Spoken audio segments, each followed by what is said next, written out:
Hi students, I hope you all are fine. मेरा नाम है सृष्टि एंड इस वीडियो में हम नेगोशिएबल इंस्ट्रूमेंट को कंटिन्यू करने वाले हैं। लास्ट वीडियो में हमने इंट्रोडक्शन देखा था एंड आज हम मीनिंग देखेंगे नेगोशिएबल इंस्ट्रूमेंट एक्ट 1881 की।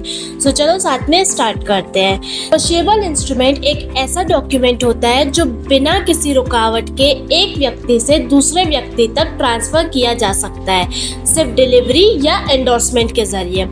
इस इंस्ट्रूमेंट का हक यानी कि ओनरशिप एक जेन्युइन पर्सन को मिल जाता है जो उसके बदले कुछ वैल्यू यानी कि पैसा या सर्विस देता है। मजे की बात तो ये है कि में नेगोशिएबल इंस्ट्रूमेंट की कोई एग्जैक्ट डेफिनेशन नहीं दी गई है, लेकिन अकॉर्डिंग टू सेक्शन 13 सिर्फ 3 टाइप्स के नेगोशिएबल इंस्ट्रूमेंट होते हैं: bills of exchange, promissory note and cheque, जो ऑर्डर या बियरर दोनों को पेबल हो सकते हैं। अब इसमें मैंने ऑर्डर और बियरर बोला, थोड़ा कंफ्यूजन क्रिएट हो रहा होगा इसमें। सो चलो ये लाइन थोड़ा और अच्छे से समझते हैं क्योंकि ये बहुत इंपॉर्टेंट लाइन है।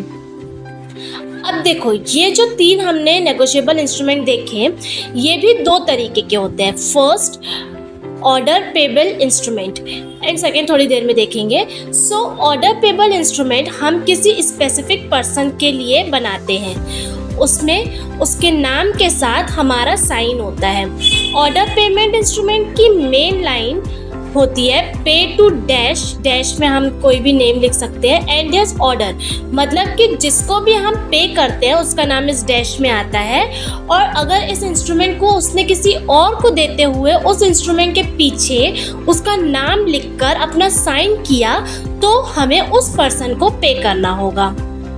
जैसे मान लो एक नेगोशिएबल इंस्ट्रूमेंट बना रुद्र के नाम का, जिसे रुद्र को इन फ्यूचर पैसे मिलेंगे, एंड रुद्र ने राम से सामान लिया और उसको पैसे देने की बजाय उसने उसको उसी इंस्ट्रूमेंट के पीछे उसका नाम लिखकर साइन कर दे दी। तो जो रुद्र को पे करने वाला था, अब वो रुद्र को पे ना करके राम को पे करेगा रुद्र के कहने पे। और रुद्र ने ये बात कैसे कही? इंडोर्समेंट करके, इंस्ट्रूमेंट के पीछे राम का नाम लिखकर और साइन करके। एक तो ये तरीका हो गया। एंड दूसरा है हमारा बियरर पेबल इंस्ट्रूमेंट, मतलब ये इंस्ट्रूमेंट जिसके पास है उसी को पेमेंट मिलता है, चाहे उसका नाम लिखा हो या ना लिखा हो उस इंस्ट्रूमेंट पे। इसकी टैगलाइन होती है पे टू बियरर, मतलब जिसके हाथ में ये इंस्ट्रूमेंट होगा बैंक उसी को पे करेगा, यानी बैंक उसी को पैसा देगा। इसमें किसी इंडोर्समेंट की ज़रूरत नहीं होती है। जैसे इंस्ट्रूमेंट पर पे टू निशा और बियरर लिखा है। अब अगर इंस्ट्रूमेंट निशा के पास है तो वो ले सकती है पैसे बैंक से, बट अगर निशा ने किसी और को दे दिया इंस्ट्रूमेंट बिना साइन किए तो भी बैंक उसको पे करेगा जिसको निशा ने इंस्ट्रूमेंट दिया है। बियरर लिखने का मतलब यही होता है जिसके पास चेक उसी को पेमेंट मिलेगा। सो स्टूडेंट्स, आई होप कि आपको मीनिंग ऑफ नेगोशिएबल इंस्ट्रूमेंट अच्छे से क्लियर हुआ होगा।